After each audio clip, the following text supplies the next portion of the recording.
ایک سوال جو ہمارے غیر جماعت دوست کیا کرتے ہیں عام طور پہ وہ یہ ہے کہ مسیح موعود یا اس زمانے کے جو مہدی ہیں ان کا تعلق آخری زمانہ سے مختص کر دیا گیا ہے. اس کا کیا قطعی ثبوت ہے کہ یہ آخری زمانہ ہے یا اس زمانے میں جب بانی صلی اللہ علیہ وسلم نے مسیح موعود ہونے کا دعویٰ کیا وہ آخری زمانہ ہے؟ آخری زمانہ تو ایک اصطلاح ہے مذہبی جسے دراصل لیٹر ڈیز انگریزی میں کہا جاتا ہے. وہ کسی میں بھی اس کی پیشگوئیاں کی ہیں اور اکثر مذاہب میں یہ محاورہ ملتا ہے.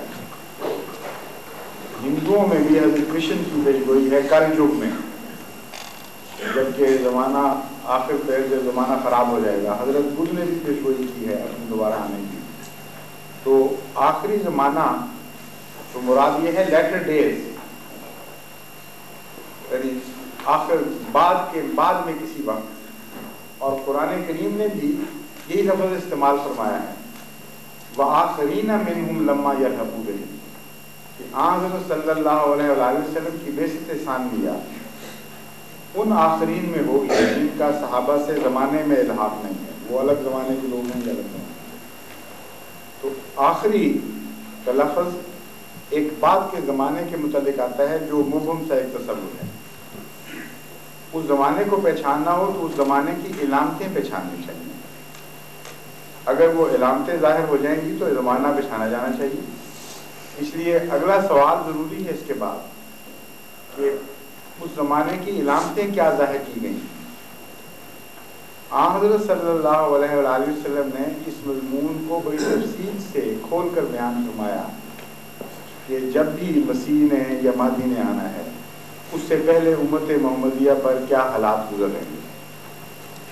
ایک وہ جو حدیث میں نے پڑھ کے سنائی، آپ نے پوچھا تھا جس کا میری سوال خوکر صاحب نے، وہ بھی ایک نشانی ہے کہ امت فرقہ فرقہ بٹ چکی ہوگی. اور بہت سی تفصیل سے علامتیں ہیں رسول اکرم صلی اللہ علیہ وسلم نے خود بیان فرمائی، جن میں مثال کے طور پر دجال کا ظہور، دجال کی علامتیں، اس کی پہچاننے کا طریقہ، اس کی سواری کی نشانیاں، اس زمانے میں کیا کیا ایجادات ہو رہی ہوں گی، انسان کتنے ترقی کر چکا ہوگا، اس کے تمدنی حالات کیا ہوں گے، عورتیں کیا کر رہی ہوں گی، مردوں سے برابری کی کوشش ہو رہی ہوگی، ان کے فیشن کیا ہوں گے، اور معاشی اور تمدنی حالات کیا ہو چکے ہوں گے. نہایت تفصیل سے زمانے کے ہر پہلو کا نقشہ حضرت صلی اللہ علیہ وسلم نے خود کھینچا ہوا. اور جہاں تک امت محمدیہ کی دینی حالت کا تعلق ہے وہ نقشہ بھی کھینچا ہوا ہے. اس لیے ایک آدمی اگر سچی جستجو رکھتا ہے اس کو چاہیے کہ وہ دیکھے کہ وہ تصویریں جو کھینچی ہوئی تھیں وہ پوری بات نہیں ہے. مثلا یہ جو امت محمدیہ کے اندر اختلافات اور لوگوں کا حال کیا ہوگا، علماء کیسے ہوں گے، اس کے متعلق ایک حدیث ہے جسے جو موجودہ علماء ہیں وہ اگرچہ ان کے خلاف ہی ہے لیکن ماننا پڑتا ہے ان کو کہ ہاں یہ حدیث موجود ہے اور سچی ہے. رسول اللہ صلی اللہ علیہ وسلم نے فرمایا سیاتی علی الناس زمان لا یبقى من الاسلام الا اسمه ولا يبقى من القرآن الا رسمه مساجدهم عامرة وهي خراب من الهدى علماؤهم شر من تحت عدل السماء. کہ ایک ایسا قسم زمانہ آنے والا ہے کہ اسلام صرف نام کا باقی رہ جائے گا اور قرآن کریم صرف لکھنے کے لیے ہوگا. مسجدیں بظاہر آباد بھی ہوں گی لیکن ہدایت سے خالی ہوں گی. اور علماء اس وقت کے علماء شرهم من تحت عدل السماء، آسمان کے نیچے بدترین مخلوق ہیں، سب سے زیادہ شریر مخلوق ہیں. یہ ایک پیشگوئی ہے. اور اسی طرح 72 فرقوں میں بٹنا اور دینی حالت خراب ہونا. ایک اور حدیث میں آتا ہے کہ میری امت میں آخر پر آ کر مسلمان جو ہیں آخری دور میں وہ اس طرح یہود کے مشابہ ہو جائیں گے جس طرح ایک جوتی دوسری جوتی کے مشابہ ہوگی. اور جوتی انگریزی بوٹ مراد نہیں بلکہ دیسی جوتی، اس اس میں دائیں بام پاؤں کا فرق نہیں ہوتا، آپ جس پاؤں میں ڈال دیں وہ وہی پاؤں بن جاتا ہے. اس کی مثال دی ہے نالین. تو فرمایا یہاں تک کہ اگر موسوی امت میں کسی نے اس ایسی بے حیائی کی کہ اپنی ماں سے بھی بے حیائی کی، تو اس امت میں بھی ایسے لوگ پیدا ہو جائیں گے جو یہ بے حیائی کریں گے. اور اس بات کو دیکھنے کے لیے اخبارات کو اٹھا کر دیکھ لیں کہ آیا یہ علامتیں پوری ہوئی ہیں کہ نہیں. مسجدیں ہدایت سے خالی ہوں گی اس کا کیا مطلب ہے؟ نمازیں پڑھی جائیں گی، وہ تو پڑھی جا رہی ہیں. ہدایت سے خالی ہوں گی کا مطلب ہے کہ ایک فساد کا ذریعہ بنے گی، ایک دوسرے کے خلاف فتوے ہوں گے، قتل کے، غارت کے، سیاست کے اکھاڑا بن جائیں گی، نفسانی خواہشات کو آگے کرنے کے لیے ذریعہ بن جائیں گی، وہاں لڑائیاں ہوں گی، پولیس بوٹ لے کے اندر داخل ہوگی، مار کٹائی کرے گی. ہدایت سے خالی ہونے کا بھی یہی مطلب ہے. وہ سارا نقشہ ابھی پورا ہوا ہے کہ نہیں؟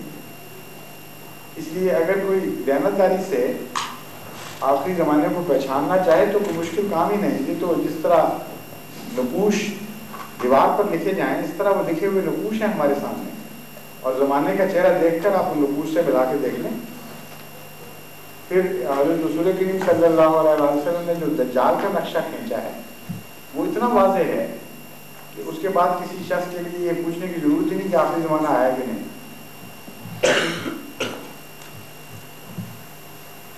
دجال کے متعلق جس کا مسیح سے پہلے آنا ضروری ہے اور آخری زمانے کی علامتوں میں سے ایک علامت ہے.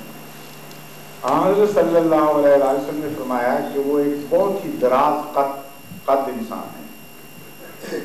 اتنا اونچا قد ہے کہ وہ آسمان سے باتیں کر رہے ہیں، اور ایک آنکھ سے کانا ہے، یعنی دائیں آنکھ اس کی اندھی ہے، اس میں کوئی نور نہیں. بائیں آنکھ بہت بڑی اور روشن ہے، اور اتنی روشن ہے، اتنی اس کے اندر بصیرت ہے کہ وہ پاتال کی خبریں لاتی ہیں. زمین کے اندر بھی جو کچھ ہو رہا ہے اس کی بھی نظر، اس پر بھی نظر ہے اس کی. اور وہ ایسا طاقتور ہے کہ دنیا کی ساری قوموں کو فتح کر لے گا، اور کسی کی مجال نہیں ہوگی اس کا مقابلہ کر سکے. اور بڑے حیرت انگیز آپریشنز بھی کرے گا، قوموں کو پھاڑے گا اور پھر اکٹھا کرے گا، کبھی مارے گا کبھی زندہ کرے گا. وہ خوراک لے کر ساتھ پھرے گا، اور جہاز خوراک کے لدے ہوئے اس کے ہوں گے اس کے ساتھ. جو قومیں اس کی بات مانیں گی، اس کی غلامی قبول کریں گی، ان کو معاشی لحاظ سے بڑی مدد دے گا. وہاں حیرت انگیز ترقیاں ہوں گی، اور آسمان ان کے لیے پانی برسائے گا اور فاقوں سے نجات پائیں گے. اور جو قومیں اس کا انکار کریں گی ان کو بھوکے مارے گا، اور وہاں ڈراؤٹس پیدا ہو جائیں گے، اور بڑی بڑی سختیاں بڑے پیدا ہوں گی، قحط پیدا ہوں گے. یہ ساری علامتیں حضرت صلی اللہ علیہ وسلم نے اس کی شخصیت کے متعلق بیان فرمائی. مسلمان علماء اکثر جو ہم جماعت احمدیہ سے تعلق نہیں رکھتے، وہ چونکہ ظاہری طور پر اس حدیث کا مطلب لیتے ہیں، وہ ابھی تک انتظار کر رہے ہیں، ان کے لیے آخری زمانہ آیا ہی نہیں. اس لیے جو سوال کرنے والا ہے اس کو پہلے دکھانا پڑے گا کہ ہم کس طرح ان پیشگوئیوں کے معنی لیتے ہیں، پھر اس کی عقل، اس کی فراست خود فیصلہ کرے گی کہ جماعت احمدیہ جو تعبیر کر رہی ہے وہ سچی ہے یا غلط ہے. علماء کی تعبیر کو اگر یہ سچا مانے کہ سچ مچ کا ایک کانا دیو پیدا ہو، تو جب تک وہ دیو نہ پیدا ہو ان کا نہ آخری زمانہ آنا ہے، نہ ان کا مسیح آنا ہے، نہ مہدی آنا ہے. اور دن بدن حالت بد سے بدتر ہوگی، کیونکہ رسول کریم صلی اللہ علیہ وسلم نے جہاں پیشگوئیاں فرمائی ہیں وہاں یہ بات واضح کر دی ہے کہ جب امت محمدیہ کے دن خراب ہوں گے تو پھر مسیح اور مہدی کے آئے بغیر پلٹیں گے نہیں، پھر ان میں انقلاب نہیں آئے گا. دوبارہ زندگی مل ہی نہیں سکتی جب تک کہ یہ واقعہ نہ ہو جائے کہ آسمان سے خدا مسیح ملے. جب یہ شرط ہو گئی تو مسیح سے پہلے آنے والا ہی نہیں آیا تو آخری زمانہ کہاں سے ظاہر ہو جائے گا. اور جب تک وہ کانا پیدا نہ ہو اس وقت تک امت محمدیہ کے دن پھر ہی نہیں سکتے. یہ کوششیں بھی چھوڑ دیں، یہ جو ختم نبوت کی کانفرنسیں ہیں اور یہ مختلف جماعتیں جو بنی ہوئی ہیں، کہاں رسول اللہ صلی اللہ علیہ وسلم نے لکھا ہے کہ یہ جماعتیں پیدا ہوں گی تو امت کو بچا لیں گے. مسیح کے آئے بغیر بچنا ہی نہیں ہے. اس لیے یہ ساری کوششیں بیکار جائیں گی۔ مشکل یہی ہے کہ آخری زمانے کی علامتیں تو حضور اکرم صلی اللہ علیہ وسلم نے کھول کر بیان فرما دی تھیں، وہ دیکھنے والی آنکھیں نہیں رہیں، صاف لکھا ہوا نظر آ رہا ہے، پہچانتے نہیں۔ جماعت احمدیہ کے نزدیک آخری زمانہ آ چکا ہے، اس کی وجہ یہ ہے کہ ہمارے نزدیک یہ پیشگوئی پوری ہو گئی۔ ہم سمجھتے ہیں کہ ایک بڑے بلند قامت شخص سے مراد قوم ہے، نہ کہ ایک شخص واحد، اور جو اس کی نقشے کھینچے ہوئے وہ پورے ہو چکے ہیں۔ مغربی قومیں، عیسائی قومیں مراد ہیں، ان کی ایڈس چل بھی رہی ہیں دنیا میں، گندم کے پہاڑ لگا دیتے ہیں وہ جن ملکوں کو غلام بنانا چاہتے ہیں، جہاز بھر بھر کے پاکستان میں بھی PL480 کے تابع جاتے رہے ہیں اور ابھی بھی جا رہے ہیں مختلف ممالک میں، اور جن کو یہ دبانا چاہتے ہیں ان سے ایڈ کھینچ لیتے ہیں، وہاں فاقے پڑتے ہیں، برے حال ہوتے ہیں، قوموں کی قومیں موت کے کنارے تک پہنچ جاتی ہیں۔ افریقہ میں اب کیا ہوا ہے، وہاں ان کو پتہ تھا کہ 4-5 سال بعد بڑا سخت قید آنے والا ہے، خود ان کے اداروں نے پیشگوئیاں کی ہوئی تھیں، یونائٹڈ نیشنز نے تفصیل سے لکھا ہوا تھا ان کے ماہروں نے کہ فلاں وقت یہ تک یہ شروع ہوگا، قید اس طرح پھیلے گا کہ ان کی ممالک کو اپنی زد میں لے گا، کیا اس کے نقصانات ہوں گے۔ چپ کر کے بیٹھے رہے، کیونکہ وہ یہ چاہتے تھے کہ ان کو جب تک یہ ہمارے نظام کو قبول نہ کریں۔ افریقہ میں اس طرف لیفٹ کی طرف رجحان زیادہ ہو رہا تھا، اور ایتھوپیا میں خاص طور پر لیفٹسٹ حکومت تھی، رشین حکومت کے تابع، ان کو یہ سبق دینا چاہتے تھے، اور در حقیقت تو خدا مجبور کر رہا تھا رسول اللہ صلی اللہ علیہ وسلم کی پیشگوئی پوری کرانے کے لیے۔ تقدیر تھی لکھی ہوئی کہ چونکہ حضرت محمد مصطفیٰ صلی اللہ علیہ وسلم کی پیشگوئی ہے، وہ بہرحال پوری ہونی چاہیے، کہ جن لوگوں نے تعاون نہیں کیا ان کو انہوں نے بھوکا مارنا ہے۔ وہاں قید دیکھو، جو ان سے تعاون کرتے ہیں ان کو یہ روٹی پہنچاتے ہیں، گندم دیتے ہیں، مکھن دیتے ہیں، جو بھی چاہیں دیں۔ یہ تو سارے حالات تفصیل سے پورا ہو چکے ہیں۔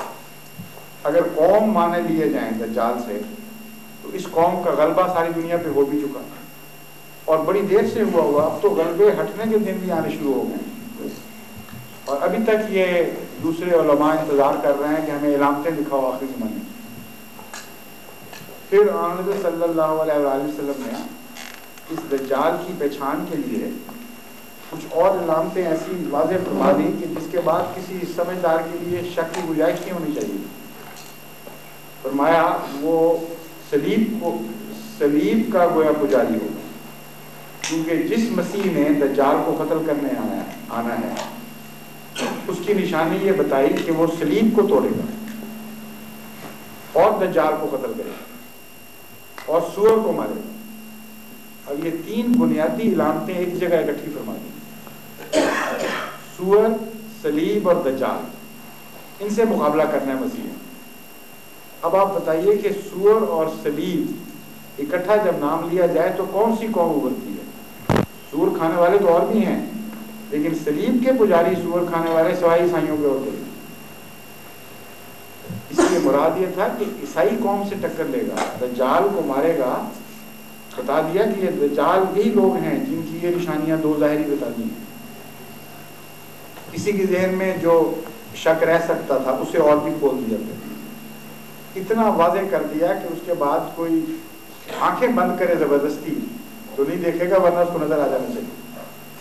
فرمایا دجال کا گدھا بھی خدا نے مجھے دکھایا ہے، اور اس گدھے کی علامتیں تفصیل سے حضرت صلی اللہ علیہ وآلہ وسلم نے ان پیشگوئیوں میں بیان فرمائی، کثرت کے حدیثوں میں ملتی۔ مسلمان علماء کو سوچنا چاہیے تھا کہ ایک گدھے کا ذکر آئندہ پیشگوئیوں میں آخر کیا مطلب ہے؟ کبھی کسی نبی نے گدھے کی باتیں اس طرح تفصیل سے نہیں کی، اور رسول اللہ صلی اللہ علیہ وسلم سب سے بڑے نبی، سب انبیاء سے افضل، ایک گدھے کو کیوں اہمیت دے رہے ہیں؟ اس بات کو نہیں سمجھے۔ گدھا صرف علامت تھا ایک سواری کی، اور یہ بات دکھانے کے لیے گدھے کے اوپر زور دیا گیا تھا کہ لوگ سمجھ سکیں کہ جس قوم کی یہ سواری ہوگی، جس قوم نے ایسی سواریاں ایجاد کی ہوں گی، وہی دجال ہے۔ چنانچہ آپ نے فرمایا کہ دجال کا ایک گدھا ہوگا اس کی نشانی یہ ہے کہ وہ آگ کھا کے چلے گا. اب آگ کھا کے چلنے والا گدھا تو آج تک پیدا نہیں نہ ہوا کوئی, نہ کوئی سوچ سکتا ہے, نہ اس زمانے میں کوئی سوچ سکتا تھا کہ آگ کسی سواری کی فائر پاور بن سکتی ہے, یعنی فائر پاور کے ذریعے بھی کوئی سواری کر سکتی ہے. حیرت انگیز پیش گوئی ہے, لیکن ابھی یہ صرف آغاز ہے اس کا. پھر فرمایا کہ وہ جو گدھا دجال کا ہے اس کے پیٹ کے اندر لوگ سوار ہوا کرتے. اب پیٹ میں کہاں سے داخل ہوں گے؟ فرمایا اس کی سائڈ پہ سوراخ ہوں گے داخلے کے لیے. اور yes you already got it, not only aeroplane, some other is there. پھر فرمایا کہ اس کے اندر روشنیاں ہوں گی, یعنی پیٹ میں جاتے ہوئے خیال آتا ہے کہ اندھیرا ہوگا گدھے کے پیٹ میں. فرمایا نہیں, اس گدھے جس کی ہم باتیں کر رہے ہیں, جو خدا نے ہمیں دکھایا ہے, اس کے اندر روشنیاں جل رہی ہوں گی. پھر فرمایا کہ ابھی کئی عقل کے اندروں کو نہیں پتہ لگتا, اس بچے نے تو فوراً کہہ دیا جہاز, لیکن جنہوں نے آنکھیں بند کی ان کو نہیں سمجھ آتی.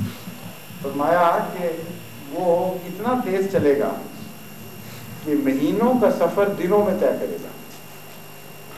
زمین پر چلنے کا یہ نقشہ کھینچا, اور پھر سمندر میں چلنے کا بھی اس کا ذکر فرمایا.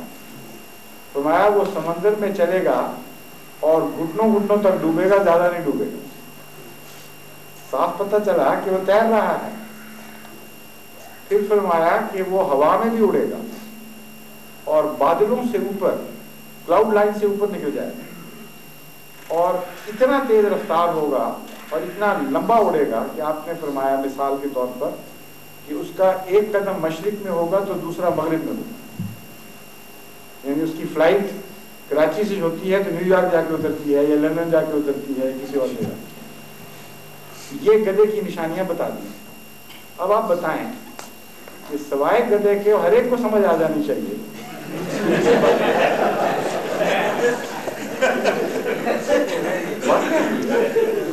کیونکہ وہ شعر ہے کہ پتا پتا بوٹا بوٹا حال ہمارا جانے ہے, جانے نہ جانے گل ہی نہ جانے, باغ تو سارا جانے. اب یہ گل ہی ہے بیچارہ جو اس کو نہیں پتا کیا حال ہے, ورنہ سارے باغ کو پتہ لگ گیا.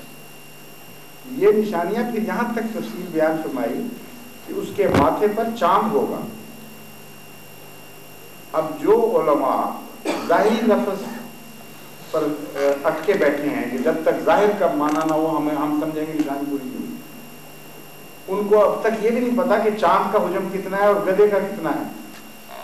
گدھے کا جو حجم بیان فرمایا رسول اللہ صلی اللہ علیہ وسلم نے, وہ فرمایا اس کے 2 کانوں کے درمیان 70 ہاتھ کا فاصلہ ہے. اب آپ دیکھ لیں کان کی مثال اگر آپ سمندری جہاز سے لیں تو اس کا پیٹ کم و بیش اتنا ہوتا ہے, اوسطاً بیان کیا جاتا ہے. گاڑی کے اگلے ڈبے میں بھی ایک کان لٹکا ہوتا ہے جھنڈی کا, اور ایک پچھلے ڈبے میں بھی کان لٹکا ہوتا ہے. عجیب شے خدا کی شان کہ جھنڈی ان کو کان کی شکل کی ملی. وجہ یہ ہے کہ رسول اللہ صلی اللہ علیہ وسلم کی بات سچی فرمانی تھی اللہ تعالیٰ نے, اور وہ بھی کم و بیش یہی فاصلہ ہے. ہوائی جہاز کے 2 کان, اس کے 2 پر جو ہیں, ان کے اب یہ کم و بیش یہی فاصلے, یعنی 70 ہاتھ سے مراد یہ نہیں کہ گن کے فٹوں میں یا انچوں میں یہ فاصلے, مراد ہے کہ بہت بڑا کشادہ ہوگا. اس تفصیل سے پوری ہوئی. اب اس کے اوپر ماتھے میں چاند کہاں سے آ سکتا ہے؟ چاند تو اتنی بڑی جگہ ہے کہ وہ ایسے جیسا گدھے کا نقشہ کھینچا ہے, ایسے لاکھ گدھے بھی ہوں تب بھی ان سے حجم میں بڑا ہے, کروڑ گدھوں سے بھی زیادہ, ارب گدھوں سے بھی زیادہ. اتنا بڑا ہے چاند اس سائز کے گدھے کے مقابلے پر, تو اس کے ماتھے پہ چاند آ ہی نہیں سکتا. مراد یہ تھی کہ گول روشنی ہوگی چاند کی طرح, دور سے دیکھو گے تو بعض دفعہ دھوکہ لگے گا کہ چاند نکلا ہے. اور اب واقعہ یہ ہے, سندھ میں ایک دفعہ میرے ساتھ بھی یہ واقعہ گزرا. ایک دفعہ گاڑی آ رہی تھی دور سے, اور چاند نکلنے کا بھی کم و بیش وہی وقت تھا. بالکل یہ لگ رہا تھا کہ چاند نکلا ہے. دور سے کچھ دھند, کچھ اس کا افق کے قریب سے نظر آنا, اور ہم یہی سمجھتے رہے کہ چاند نکلا ہے. پھر وہ جب چاند قریب آنا شروع, پھر سمجھ آئی کہ نہیں یہ گاڑی کی روشنی. اور چاند کی شکل گول ہوتی ہے، اور چاند کی شکل کی ہی ساری سواریاں روشنیاں انہوں نے ایجاد کی.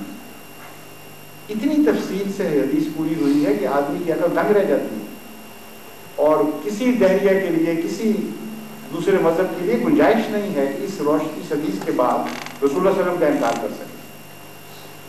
اور اب دیکھ لیں، چاند ہوائی جہاز کے اوپر بھی گول شکل کا چاند بنایا ہوا انہوں نے، موٹروں کے اوپر بھی چاند بنایا ہوا، موٹر سائیکلوں پہ بھی چاند بنایا ہوا.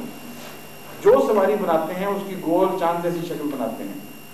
یہ تقدیر الہی کام لے رہی ہے سارا، تاکہ لوگوں کو یہ کھل جائے کیا نقشہ ہے.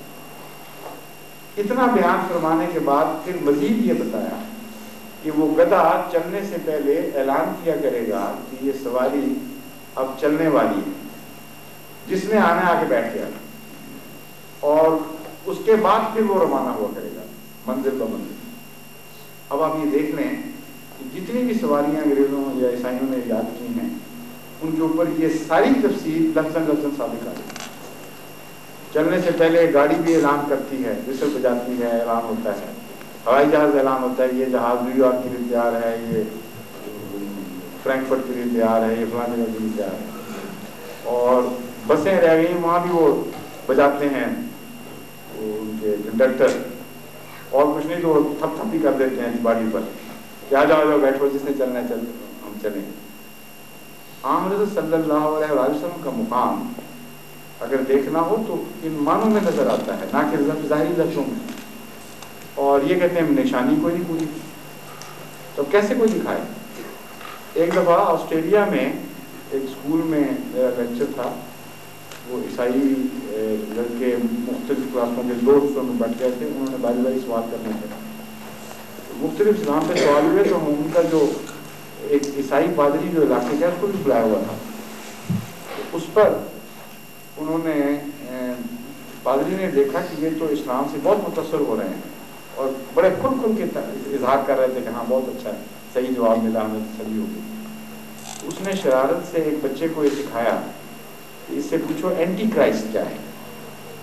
اس کا مطلب تھا کہ یہ تم اینٹی کرائسٹ لوگ ہو، یعنی دجال ہو. اینٹی کرائسٹ دجال کو کہتے ہیں، اور حضرت عیسیٰ کے مقابلے کی آیت سے ہم تمہیں نہیں مانیں گے، یہ مراد تھی اس کی. تو میں نے کہا کہ بہت اچھا سوال کر دیے، تو میں تمہیں نشانیاں میں بتا دیتا ہوں، پہچان تم لو. اور میں نے رسول اکرم صلی اللہ علیہ وسلم کی احادیث کی روشنی میں یہ نقشہ شروع کیا کہ اینٹی کرائسٹ جو ہے اس کا یہ نقشہ ہے. تھوڑی دیر ابھی گزری تھی تو انہوں نے کہہ دیا ہم پہچان گئے، ہم پہچان گئے. ہر ایک کو پتہ لگ جاتا ہے، آنکھیں بند کریں تو نہیں پتہ لگے گا. اس لیے سمجھانا چاہیے دوستوں کو کہ کیوں نہیں سمجھتے. عام صلی اللہ علیہ وسلم کی عظمت کے لیے یہ دلیل ہے پیش گوئی، اور پوری ہو چکی ہے، اور پورے ہوئے 100 سال سے زیادہ عرصہ ہو چکا ہے. یہ جو موومنٹ چلی ہے گاڑیوں وغیرہ کی ایجاد کی اور ان کا آگے بڑھنا، 100 سال سے اوپر ہو چکا ہے، اور ابھی تک ان کو نہیں سمجھا. یہ پار کی جو سواریاں ہیں، یہ حضرت مسیح موعود علیہ السلام کے آنے سے کچھ عرصہ پہلے بننی شروع ہوئی ہیں. یہ بھی عجیب شان ہے. اور جیسا کہ تھا نا کہ پہلے ایجاد ہو چکی ہوگی، ایجاد ہوگی، اور پھر غلبہ ان کا دجال کے گدے سے دجال کا غلبہ باندھا ہوا ہے خدا تعالیٰ نے. اور آپ یہ دیکھ لیں کہ ساری دنیا پہ اس قوموں کا غلبہ ان سواریوں کے ذریعے ہوا ہے. آج بھی جو قومیں زیادہ تیز رفتار سواریاں بنائیں گی وہی غالب آئیں گی. کبھی یہ جو اسکائی وار جو ہیں ان سے خطرہ پیدا ہو گیا، وہ اوپر سے ان کو ڈسٹینس نہیں ہوتی، اس لیے انتہائی تیز رفتار وہ حملے کر سکتے ہیں وہاں سے، آسمان سے. اور یہی سواریاں ایندھن سے چلنے والی، جن کے ذریعے دنیا میں طاقت کا فیصلہ ہونا.